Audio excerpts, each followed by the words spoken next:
down play during red zone drills. He's developed a really nice chemistry with tight end Dan Arnold, which they are primed to try and get way more in the tight end position than they've had over the last couple of years since the departure of Greg Olson. I really feel like he has more weapons at his disposal than any point in time in his time in New York with the Carolina Panthers now.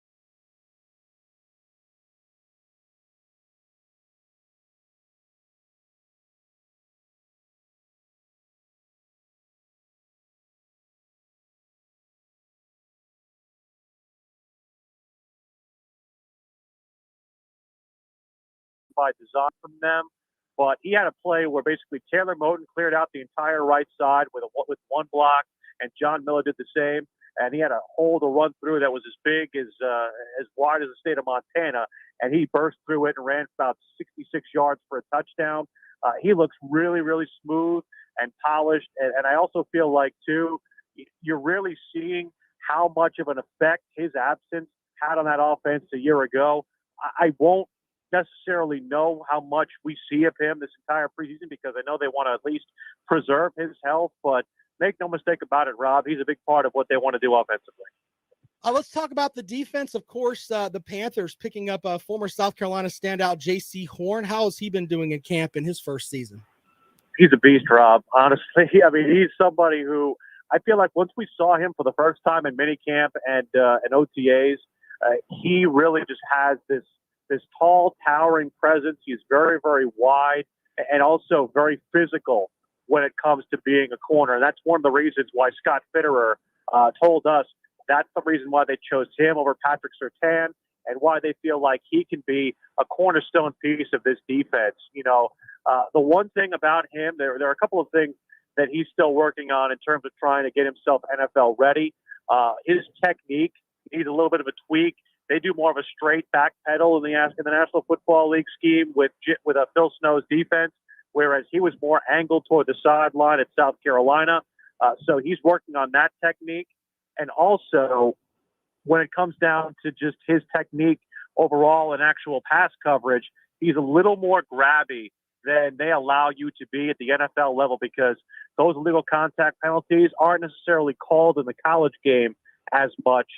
So because of that, they've been really trying to get him to be more conscious of those type of penalties and not taking those in games.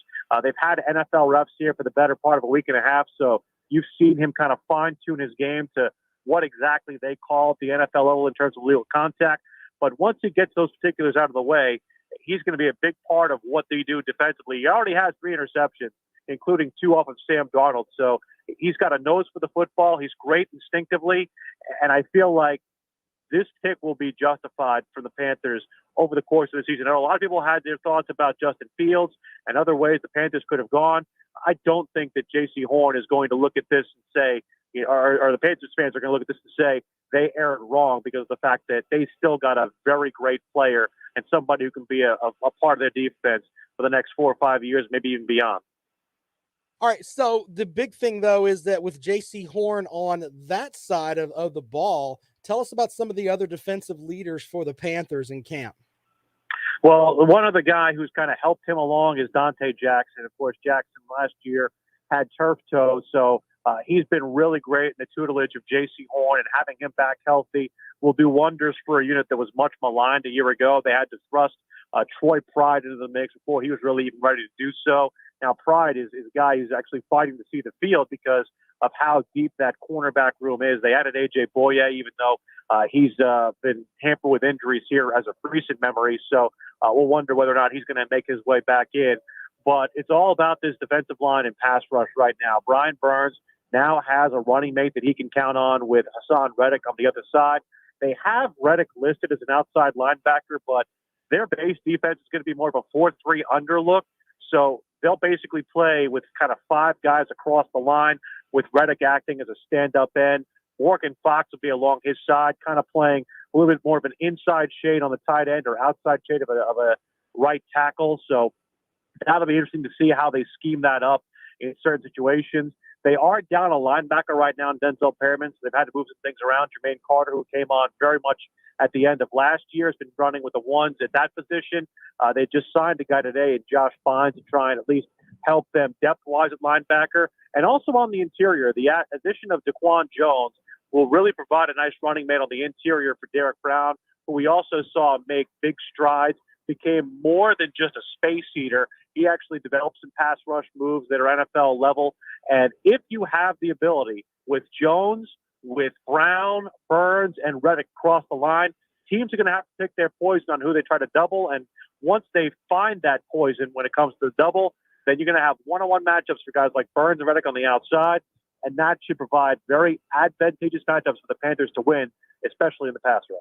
You know, the NFC South, when you look at it, one of the toughest divisions, in my opinion. You've got the Panthers there as a team that may be on the rise, and of course the Falcons, and not to mention the New Orleans Saints. I want to ask you a quick question about the Saints.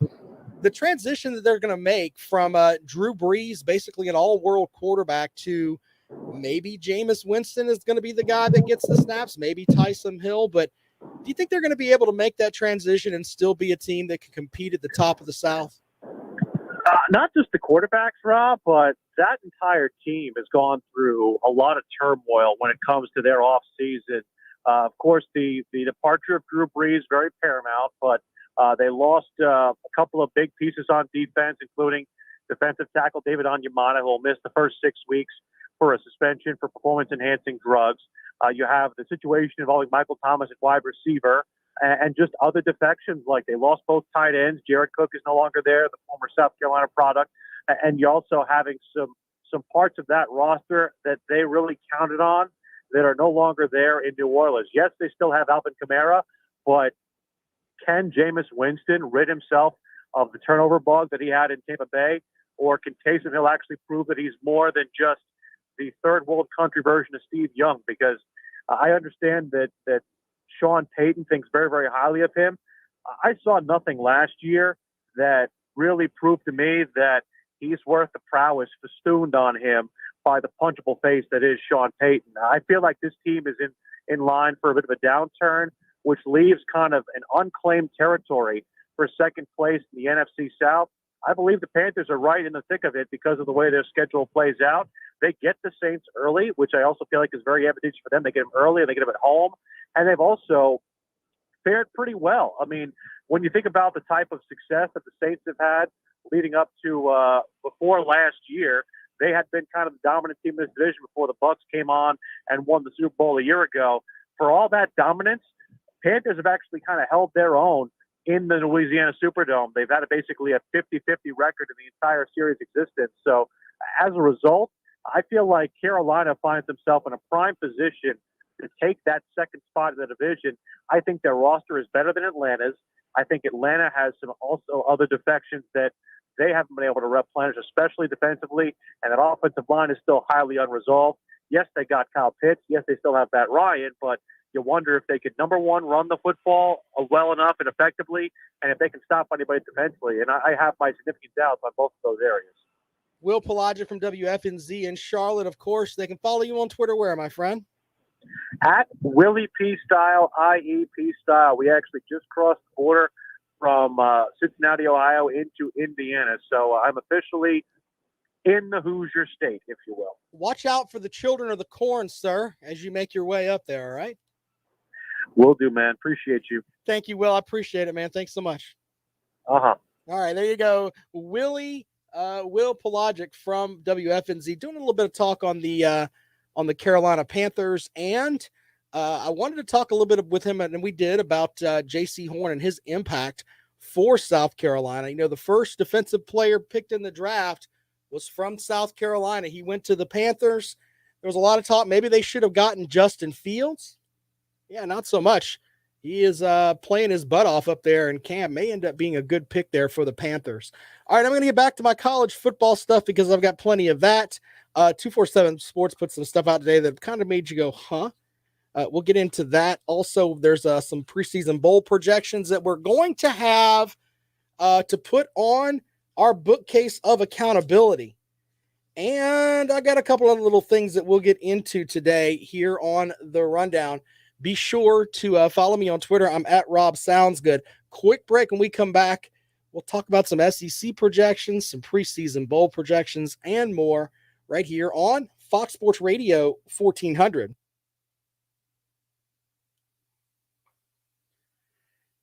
All right, guys. I had to do some stuff on the Panthers camp. Sorry about that. I got to cater more to the college football audience, but do a little bit to. I do have, according to some of our research, we do have some folks that like the Panthers around here, so I thought I'd cater to that a little bit. I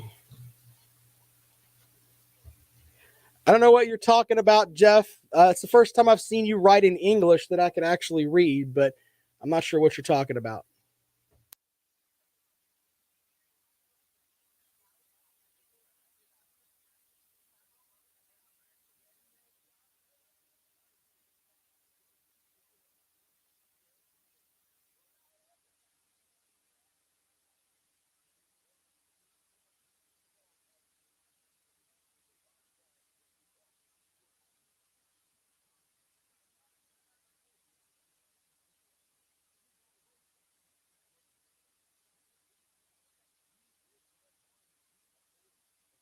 Hey, did you guys watch the Hard Knocks last night? I was into that, man. I was watching that last night.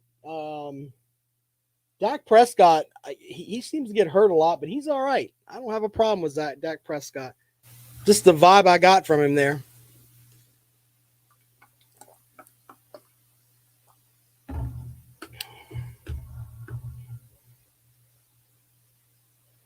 You're right about that, Chris.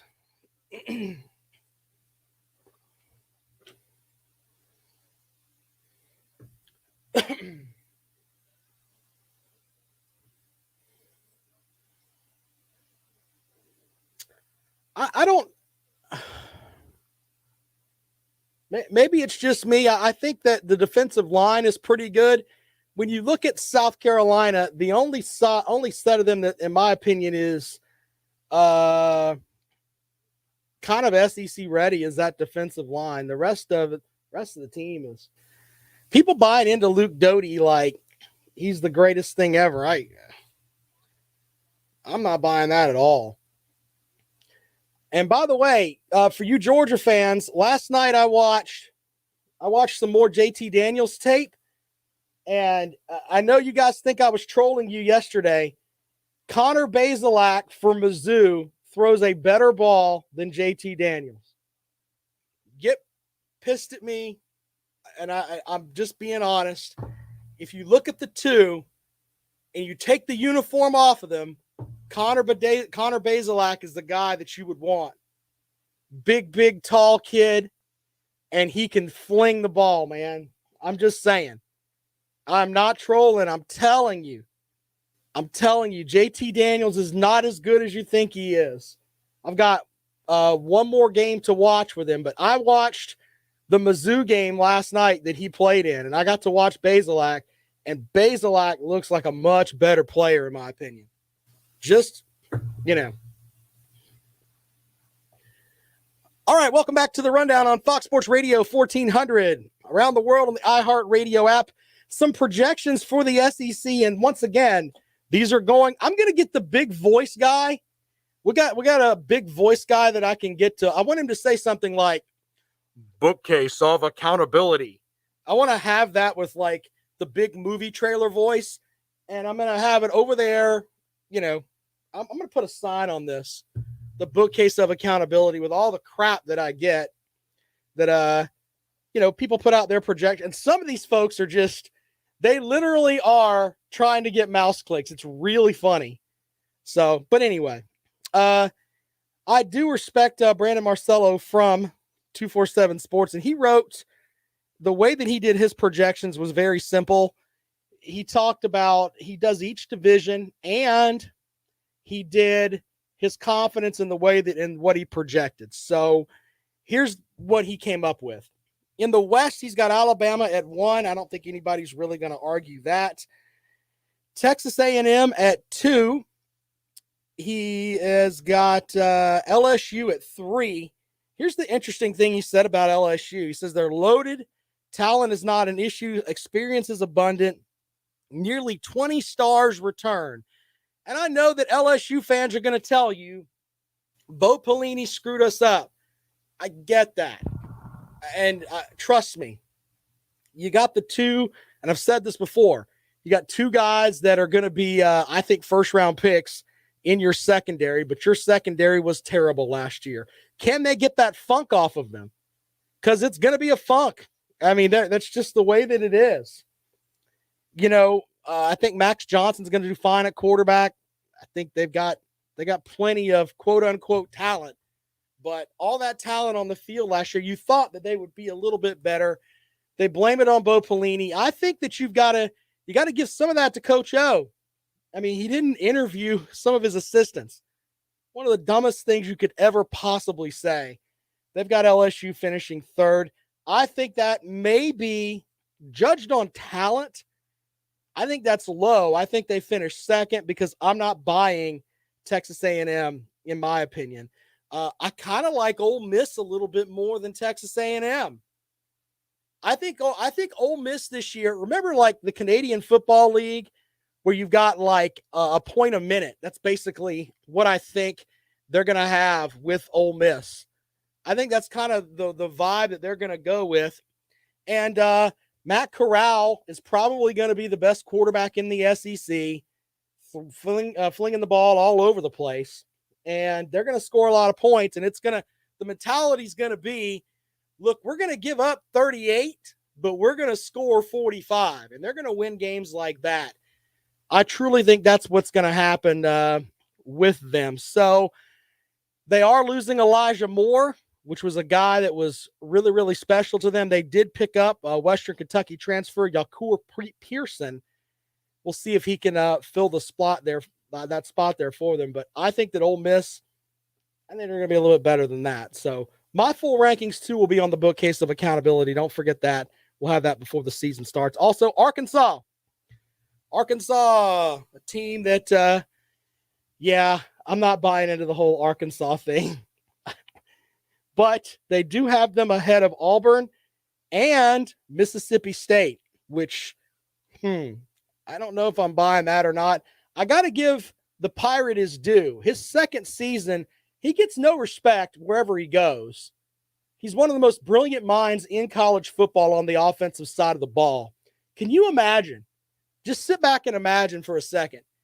If he had a great defensive coordinator like a Brent Venables, I use Venables because he's in state here. If he could get that kind of guy and just be like, look, I'm going to get them to pay you X amount of money. You come here, the defense is yours. I'm going to run the offense. And hopefully someone would tell him, hey, stop running your mouth. Because that's one of the things that hinders him is the way that, some people think it's cute. Some people think it's silly. But you can't argue with the production that the Pirate brings. He has the chance, if he could get the defense right, because they're going to score points. I mean, that's just the way that it is. They're going to score points. And he can build off of that and be like, look, you can come to Mississippi State. If you're a guy that, all right, LSU only has one quarterback. Alabama only has one quarterback. We need a quarterback here. He could probably get that kind of talent eventually. But we shall see. All right. Jimmy says Mike Leach is a nut. Yeah, he is a nut. I'll give you that. He's a nut. All right. So in the East, they've got Georgia at number 1. I think that's pretty much far and away, in my opinion, the way that everyone's thinking. Florida is at number 2. And then they've got Mizzou at 3. I think Mizzou is probably going to finish ahead of them. We'll see. They've got Kentucky at 4. Then it gets interesting. 5, 6, and 7 in the East could go any which way. South Carolina could finish 7th. South Carolina could finish 5th. Tennessee could finish 5th. Tennessee could finish 7th. Same thing goes for Vanderbilt. We'll see how that works out. I'm not sure exactly how the bottom of the SEC East is going to go, but it is interesting what they wrote about about South Carolina. We'll go there first. If South Carolina challenges for a 500 or better season, which is entirely possible, it'll be because of an increase in production at receiver. Luke Doty needs some help. South Carolina's recruited well before this cycle and has some talent that needs to be molded into a cohesive roster. Gamecock fans don't want to hear this, but this team may very well be worse than the unit in 2020. This won't be 1999 levels of terrible. Of course, they went 0-11 that year, but fans should expect a 3-year rebuild with Shane Beamer leading the program. I think that's short-sighted. And what I mean by that is, I'm not saying the Gamecocks are going to be world beaters, but they've got a good running back room, and they've got a good defensive line. You can mold around that. Their running back room and their defensive line is better than Tennessee's. It's better than Vanderbilt's. I don't, just saying. South Carolina may go 2-0 against the state of Tennessee this year. Tennessee, the fans of Tennessee are more interesting too. Some of them, not all of them, but they still think that they're a program that's like nationally relevant. And I'm just not buying it. Just not buying it. I think that if we're just looking at the past, 15 years, you can make the argument South Carolina's been a better program than Tennessee. You really can. Anyway, we'll take calls on that at 803-978-1832. 803-978-1832 is the number to call if you'd like to join us here on the rundown. Kevin says the hyperdrive offense in Tennessee will hurt a defense that has no depth. Yeah, but do we even know who the quarterback's going to be at Tennessee yet? I mean, really? I'm just saying, the quarterback at do we know who that's going to be? No. No, we don't.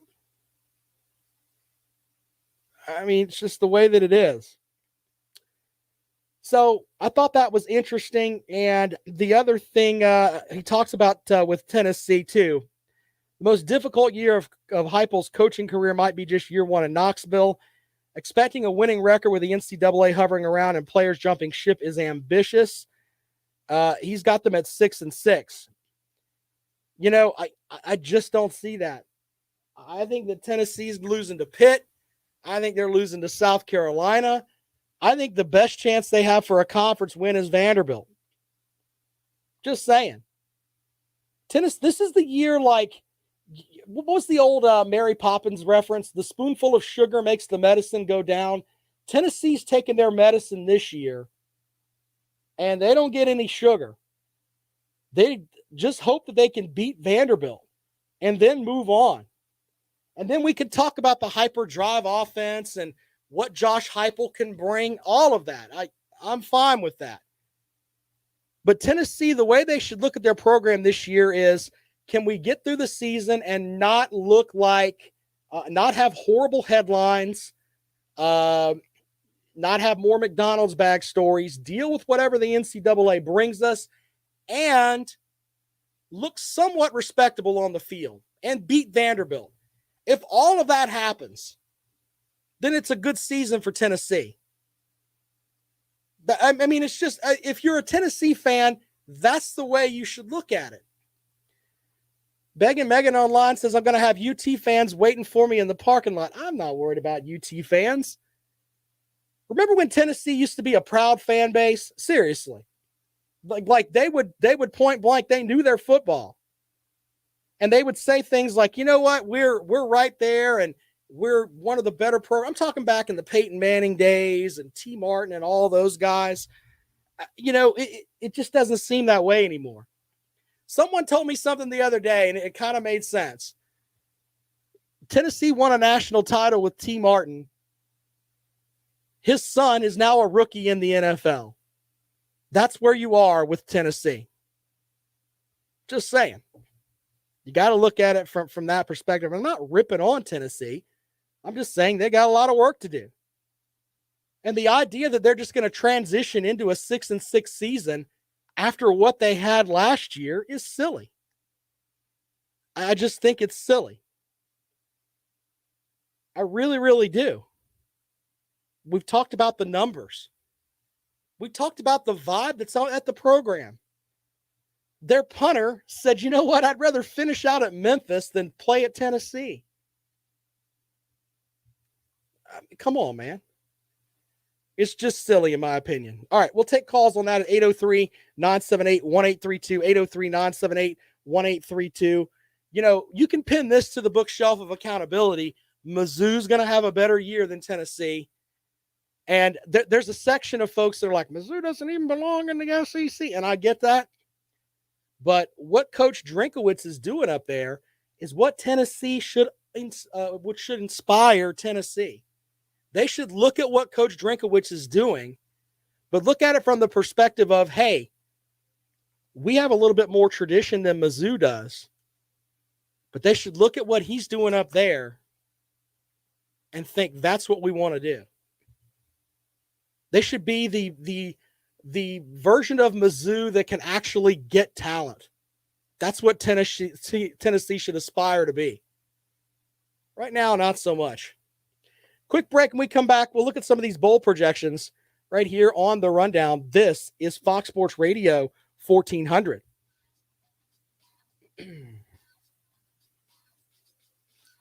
What do you mean going out on a limb? I think Mizzou's going to be good. I think they're going to be better than Kentucky. It's not really. I mean, there's not much of a limb to go out on. The SEC East is garbage. I don't know how Georgia lost the East last year. Doesn't make any sense to me. Got all the talent in the world. Either your coach is an idiot or your coach is an idiot. It's one or the other. Maybe it's one of those two things. Oh, goodness. Spare me the call of a midget quarterback. Spare me the call of we had to play Alabama. I don't want to hear that nonsense. Auburn isn't starting to lose the players like Tennessee did. Caden is uninformed. I think as far as these ACC teams that you think are garbage, I think NC State beats Mississippi State. I think Pitt wins over Tennessee at Tennessee, and Clemson, I think they're going to win over Georgia. They pull that trifecta there, then what? I don't know who you are, Jeff G. I don't know.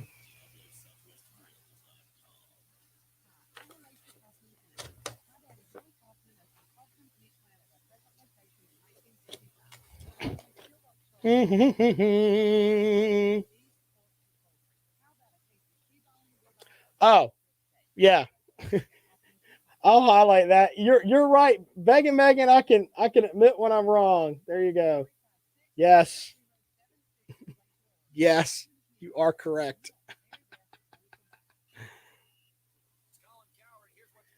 NC State has a couple of linebackers that I think are going to give them problems. Allen, don't talk about bowl season because when it doesn't work out for your SEC ilk, the first thing you'll say is, oh, well, the bowl games don't matter. When Georgia Tech beat the crap out of a Dak Prescott-led Mississippi State team, all the bowl games don't matter. When Wake Forest hung 55 on Texas A&M, a team that South Carolina's never beat, all the bowl games don't matter.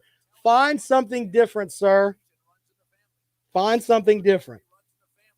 It's ridiculous. Blake, you might be right.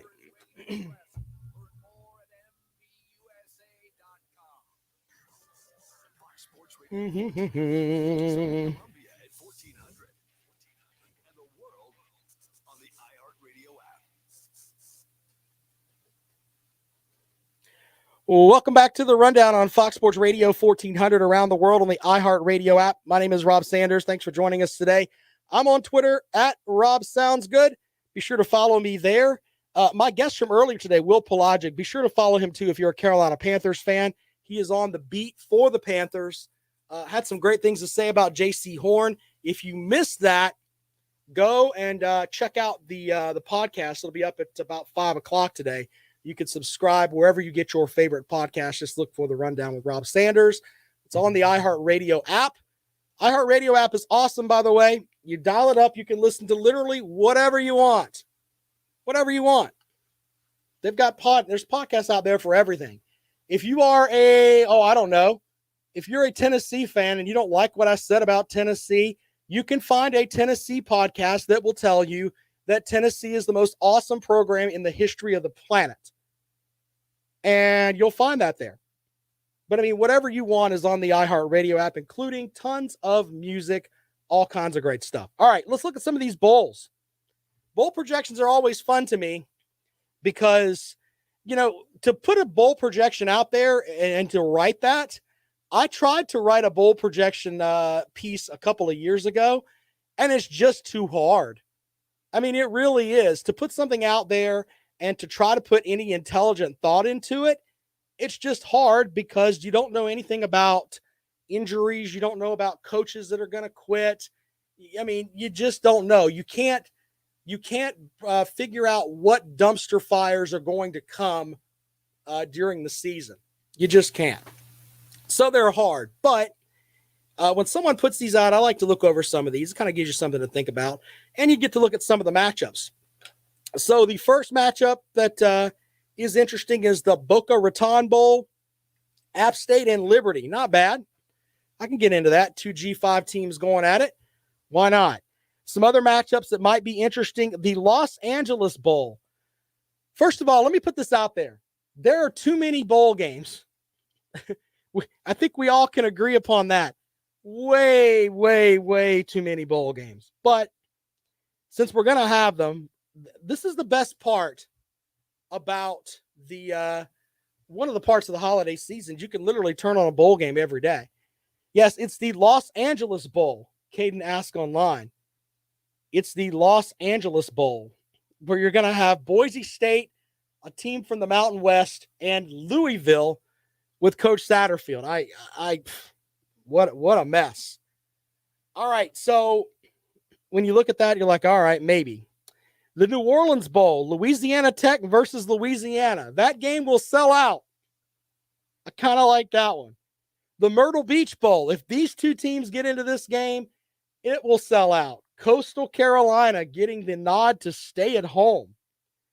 And maybe that's not where the Chanticleers want to end up, but an interesting matchup with them and Marshall. Well, I'd go see that game. What day is that game on? I might load the kids up and we can go to the beach one day. Go down to the Myrtle Beach and shop and catch the bowl game. Why not? Some other matchups. In the Liberty Bowl, they've got Tennessee and TCU. One line that they have in here. If the Vols can start 3-0 prior to SEC play beginning, they'll get to 6 victories. Just saying. We'll see. The First Responder Bowl, San Diego State and Fresno State. The Birmingham Bowl. We're not even going to talk about that one. The Military Bowl, Wake Forest and UCF. Wake Forest and UCF in the Military Bowl. Not sure about that. The Fenway Bowl, Virginia and Memphis. Man, there's too many bowl games. I'm looking for the SEC, ACC matchups. The Holiday Bowl, Boston College and West Virginia. The Duke's Mayonnaise Bowl, NC State and Auburn. That might be an interesting matchup there. Coach Harsin in his first season, Dave Doran trying to bring NC State to a point where they can try to compete with Clemson eventually. Might be an interesting bowl game. Pitt and Northwestern in the Pinstripe Bowl up at Yankee Stadium. Miami and Ole Miss in the Gator Bowl. That would be an interesting matchup. In the Sun Bowl, Virginia Tech versus Utah. If Virginia Tech goes to the Sun Bowl, Justin Fuente will not be the coach there. That's just my opinion. Michigan and Mizzou in the Music City Bowl. If Michigan is in the Music City Bowl, Jim Harbaugh will not be the coach there. I don't think that's going to happen. North Carolina and West Virginia in the Cheez-It Bowl. Okay. In the Citrus Bowl, Iowa and Florida. with that projection, you got to think that, the folks putting this together are thinking that Florida is not going to win the East. In the Outback Bowl, Penn State and Kentucky. That would make sense. Oklahoma State, Mississippi State in the Texas Bowl. I could buy that. In the Peach Bowl, LSU and Notre Dame. That's not that far-fetched. Texas A&M and Cincinnati in the Fiesta Bowl. In the Rose Bowl, Wisconsin and Oregon. Your Sugar Bowl matchup, Iowa State and Georgia. And it says it'll be a tough love spot for Georgia, who will be one of the season's best teams, yet find itself on the outside looking in at 11-2, which I guess means they've got them losing to Clemson.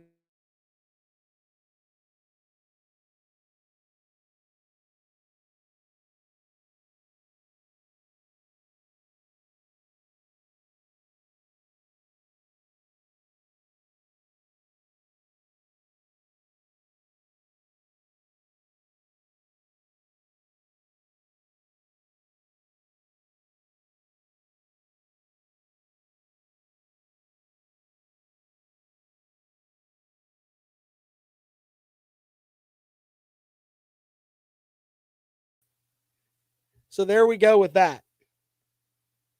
All right, we'll take calls on that at 803-978-1832, 803-978-1832. That is the number to call if you'd like to join us here on The Rundown. Quick break. When we come back, we'll have our final segment of the show right here on Fox Sports Radio 1400.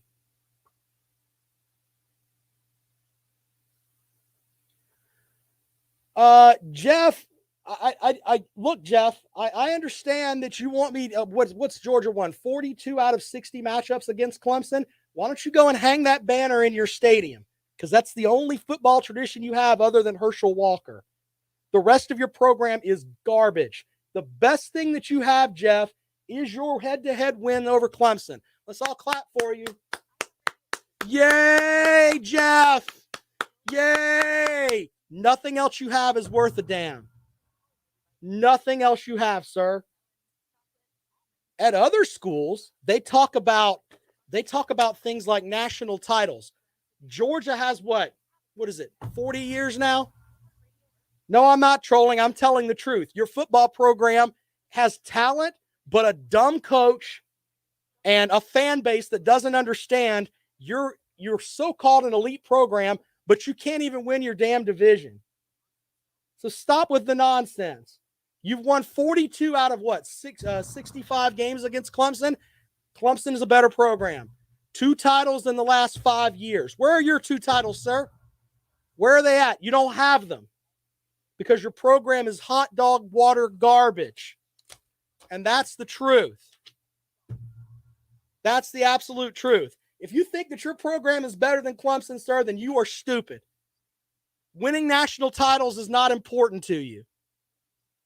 Ridiculous. Begging Megan trolls, but at least he's not an idiot.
Welcome back to the Rundown on Fox Sports Radio 1400. And we will head out to the phones and we will welcome in. And Megan Megan joins us on the Rundown. Good afternoon, sir. Rob, we were talking during the break there, and I was bringing up yesterday's show about preseason polls. Not, that's obviously totally insignificant by midseason or the end of the year. Right. And it's one of the very few things I agree with you on. But it goes. Now that's not true, sir. We agree on other things too. We agree that Dan Mullen is a complete idiot. Don't we agree on that? Okay. We have lots of things. We have lots of things that we agree upon, sir. Stop making it seem like I'm just this villain that you throw darts at all the time. It's not that bad. We just disagree we disagree on some things, though. Look, the sun rises in the east, and Dan Mullen's an idiot. Who's going to disagree with either one of those? I mean, there'll be a Florida fan that will call and tell us that Dan Mullen is absolutely awesome. I'm sure. Yeah. Well, I was telling you that the irony yesterday was you had mentioned that if you fail at your job 45% of the time that you're going to get fired, and I was telling you that you're living proof that isn't true. Every time you mention the SEC, you fail. You spew misinformation, and you're very good at lying. What did I say? What did I say that was misinformation? You mean misinformation means that I wasn't truthful about something, right? Well, it's spin control is what it is. We'll say that. All right. Look, and if you want to bring up polls, last year the SEC finished with 3 inside of the top 10. Right. And the ACC had Clemson. I mentioned that, and I said that every year pretty much you can make an argument that Alabama, Georgia, and LSU will finish inside the top 10. I did say that yesterday. And your obsession with the SEC is all the proof we need of the fact that it is a superior conference. I'm in the camp of we need to educate some folks in that not everybody in the SEC plays Alabama, LSU, and Georgia every week. There are other teams in the conference that are not Alabama, LSU, and Georgia. But the vibe that you get is that we play Alabama, LSU, and Georgia every week when you don't. That's the whole gist of it. You left out Texas A&M and Florida, which they have their down. Weren't you just telling me their coach is an idiot? We're supposed to be behind a coach that's an idiot now? Come on, man. You can't have your cake and eat it too, sir. He hasn't been there that long. Look, Kirby Smart's an idiot, and they've done pretty well. So, I'm gonna isolate that clip for you. Kirby Smart's an idiot. Wow, I can't believe you said that. Anyway, go ahead. Yeah, I can't deny that. Unfortunately, it's on record. So there you go. But no, the anti-SEC stuff, obviously I know you're trolling, but look, this is a league that has led the NFL draft for 18 straight years. Sure. If you look at the composite recruiting rankings, the SEC makes up at least half of the top 10 every single year. Yeah. But look, there's a reason everyone goes after the SEC. It's clearly the dominant conference. But under that logic, then no other team should win a national title ever then, right? No, that's absolutely the opposite of it. If you're playing those schedules, you're going to have more losses, and under the current system, that's enough to keep you out of that game. You had mentioned yesterday about if you have an 8-4 SEC record, it doesn't validate your team. It doesn't. And then you went on again to say, well, if those losses were to Tennessee, Mizzou, Vandy, and Ole Miss, and you carefully pick those teams. I mean, what teams do you want me to pick? You want to go with? We can go with Mississippi State. We can go with Ole Miss. I mean, you've got 3 teams that are really good, sir, and then the rest are that you slide down from there after that. Well, who else had 3 teams in the top 10 at the end of the year? I don't get into a whole conference superiority thing, man. It's an issue of. I wouldn't either if I was an ACC fan. It's not an issue of being an ACC fan. It's an issue of find your team and your team can compete. That's the whole gist behind it. That's the whole thing behind it. That would be my outlook too if I played in the ACC. Oh, but goodness. Anyway, I'm gonna chat at you later tonight, Rob. All right, brother. You have a great day, man. Thanks for calling the program. See you. All right, we don't have to agree on everything. That's fine. We don't have to agree on that. Jeff online is drinking. At least his stuff is coherent today. He says Clemson never plays anyone, so come on, spelled CUMON. I can say when you beat Alabama, that was then, this is now. But that doesn't apply to Georgia. You are so damn sloppy with your lines and remarks. You are terrible, buddy. Okay. I can write incomplete sentences, though. I know that. You know who else can write incomplete sentences? My buddy Lawton Swan. He is the czar of Clemson sports. Be sure to find him this afternoon as he brings you some great football talk right here on Fox Sports Radio 1400 around the world on the iHeartRadio app. Yes. Stop looking at me, Swan. I didn't forget. Lawton will have some good stuff for you here shortly. Later on this week, we've got some great interviews lined up for you. Friday's show is going to be jam-packed with all kinds of good stuff. As we get closer and closer to the pick season here, I call it the pick season because I love picking games during the season. We're going to have, of course, our best Gamecock coverage on our sister station, News Radio 560 WVOC 103.5 FM.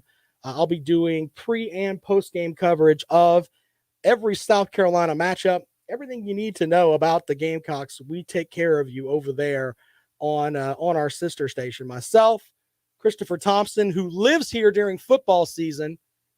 He's on vacation this week, but man, that guy, he works hard, man.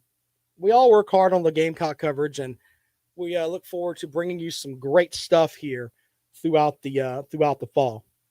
All right, I'm on Twitter at Rob Sounds Good. Podcast for the show will be up about 5:00 today, and of course, we'll be back at it tomorrow. I've got a couple of great guests lined up for tomorrow. Thanks to Will Pelagic for joining the show earlier. A little breakdown on the Panthers and J.C. Horn, his rookie season there. If you want to check that out, as I said, podcast up at 5:00. Thanks to the folks watching on YouTube, Facebook. We appreciate you guys, and we'll see you tomorrow. New Rob and Kale show tonight. And by the way, I'm cutting weight. I've got I think 4 pounds to cut before I weigh in on Friday. So my carb count every day is about 10 to 15, 20 carbs or whatever. It is, I tell you this because if you want to trigger me and get me pissed off, tonight is the night to do it. I thought about not doing a podcast tonight because I'm working out twice a day. It's just a disaster. I have to drink this. It sucks. Anyway, you guys are awesome. I appreciate all of you. Thanks, Beg and Megan, for calling the show. And we'll see you tonight. New Rob and Kale show.